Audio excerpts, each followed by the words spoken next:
এরপর রাসূল সাল্লামকে পরীক্ষা করে তার কাছে ইসলাম গ্রহণ করছেন, বিশাল লম্বা সফর। তাহলে তাকে বলা হলো, তোমরা কি তোমাদের যারা ধর্মগুরু ছিল তাদেরকে তোমরা তোমাদের রব মেনে নেও নাই? তখন তিনি বললেন কি, না আমরা তো এটা করি নাই। তখন রাসূল সাল্লাম বললেন যে তোমাদের যারা ধর্মগুরু ছিল, পাদ্রী ছিল, ধর্মযাজক ছিল, তারা কি হালালকে হারাম করে নাই আর হারামকে হালাল করে নাই? তখন সালমান ফারসি রাদিয়াল্লাহু আনহু বললেন, হ্যাঁ তারা সেটা করেছিলেন। তখন রাসূল সাল্লাম বললেন, এটাই হচ্ছে কাউকে রব হিসেবে গণ্য করা। এবং আল্লাহ সুবহানাহু ওয়া তাআলা পবিত্র কোরআনে বলছেন, আরবাবাম মিন দুনিল্লাহ, রব তো এক বচন, আরবাব বহু বচন।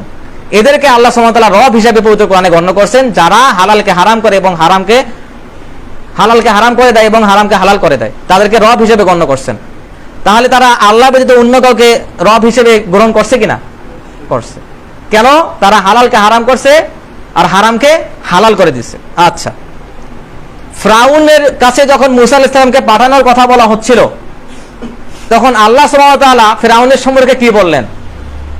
ফিরআউন তখন কি বলতেছে, আল্লাহ সুবহানাহু ওয়া তাআলা সেটা সূরা মুতাফফিফিনে বলছেন। ফিরআউন বলতেছিল, আনা রাব্বুকুমুল আলা, আমি মূল উৎপাদন করার লক্ষ্যে সে ছোট বাচ্চাদের পর্যন্ত হত্যা করা শুরু করছিল যে এখান থেকে মূসা আসতে পারে। চিন্তা করে দেখেন, এই যে ইসলামকে সমূলে উৎপাদন করার চেষ্টা, যারা নিজেকে রবের কাতারে দাঁড় করাইছে, যারা তাগুতের কাতারে নিজেকে দাঁড় করাইছে, তারা বর্তমান সময়েও আছে।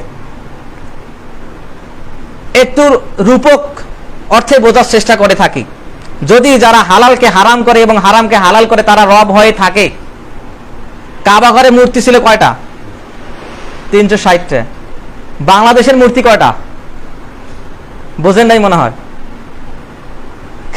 বাংলাদেশের মূর্তি 350টা। যারা হালালকে হারাম এবং হারামকে হালাল করার বৈধতা দেয়। রূপকল্পে বোঝেন, সরকারের বিপক্ষে বিদ্রোহ করার জন্য কইতেছি না, কারণ সেটা আলাদা মাসালা। যদি যারা হালালকে হারাম এবং হারামকে হালাল করে তারা যদি আল্লাহ সুবহানাহু ওয়া তাআলা রব হিসেবে ঘোষণা করেন, তাহলে আমরা তাদেরকে ইলাহ হিসেবে মেনে নিছি।